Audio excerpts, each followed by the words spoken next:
Meet your Prince Charming.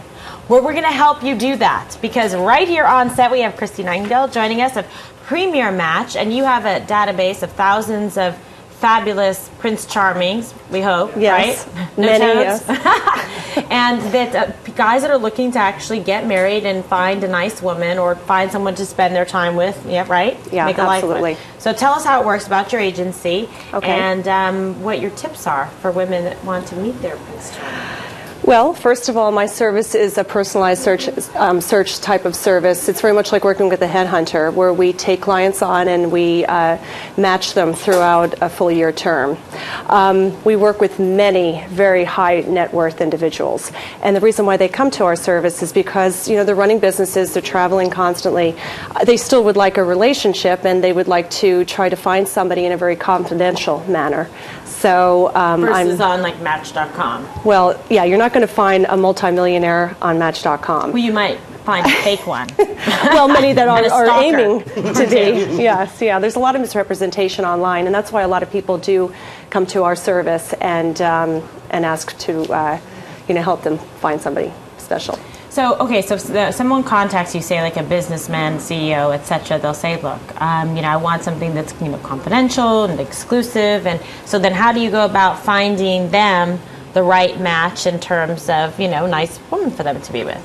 Well, what I have found over the years working with high net worth individuals and CEO types, they do like attractive women, but the first thing they always ask for is they would like to find someone that's an intelligent woman, a woman that is able to hold her own, a woman that is able to socialize with them and attend all the different events that they need to entertain at and so forth. Mm-hmm. Another thing, too, is that they would like to meet a woman that's well-versed in the arts.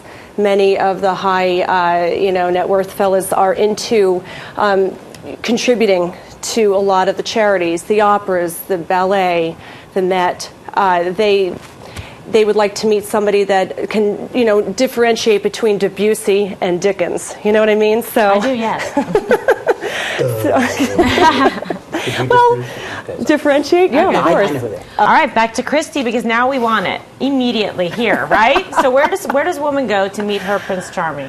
Well, she should be really strategic about where to go. I would definitely look online for all the society parties, all the top balls in whatever area she might be in. Good advice.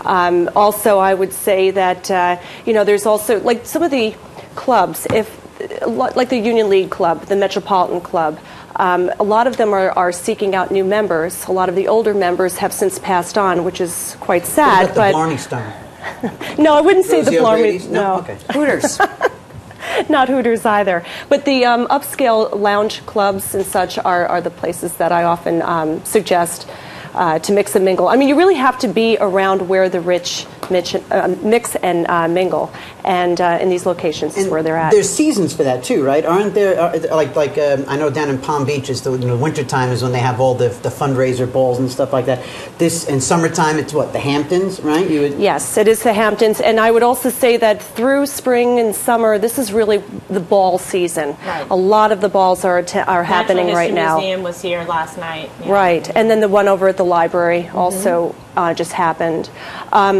I know I have an office down in Washington, and there is ball after ball after ball going on right now. The Corcoran Ball is actually this evening. There's another ball tomorrow. I mean, it's endless. So, buy a couple of beautiful dresses and get out there and meet some of these guys. They're out there. How to dress it's better to wear a nice dress, right? I mean. Well, I would say yes. You should definitely wear something classy and sophisticated. Well, but some girls are like, I'm just wearing my jeans. I go here and flats. Definitely not flats. Can't do that. Horse races. No. That's big in That's DC right thing now, too. or at least out in Virginia. Virginia, the polo, the Gold Cup is actually going on next Saturday.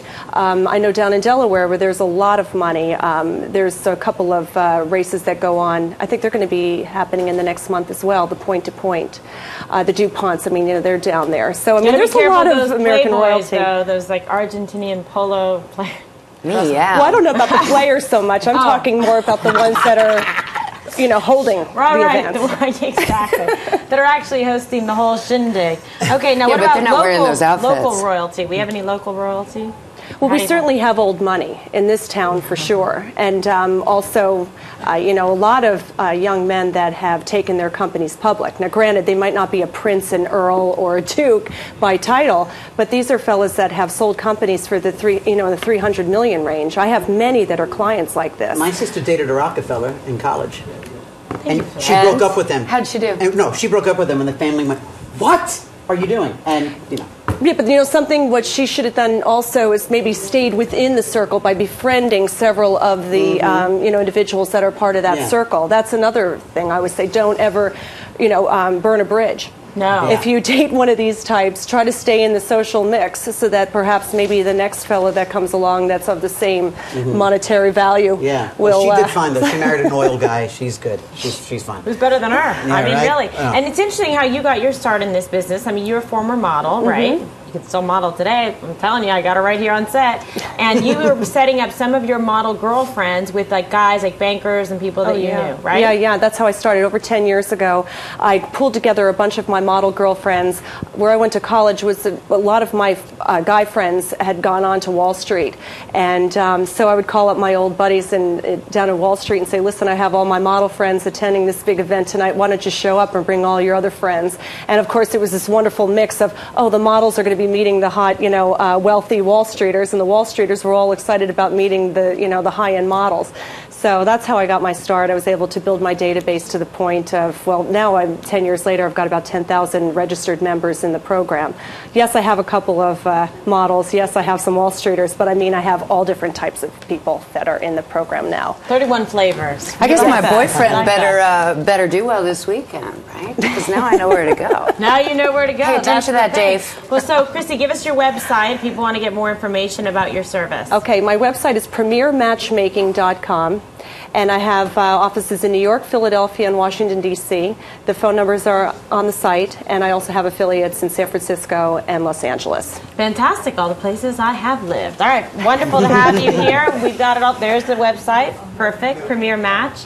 You can check it out. Christie, want to thank you for being with us here today. Very interesting, and we are now well informed. We're ready. We're ready to go. Ready for action. All right, we're going to take a quick commercial break. When we come back, Chris Kensler, he's standing by.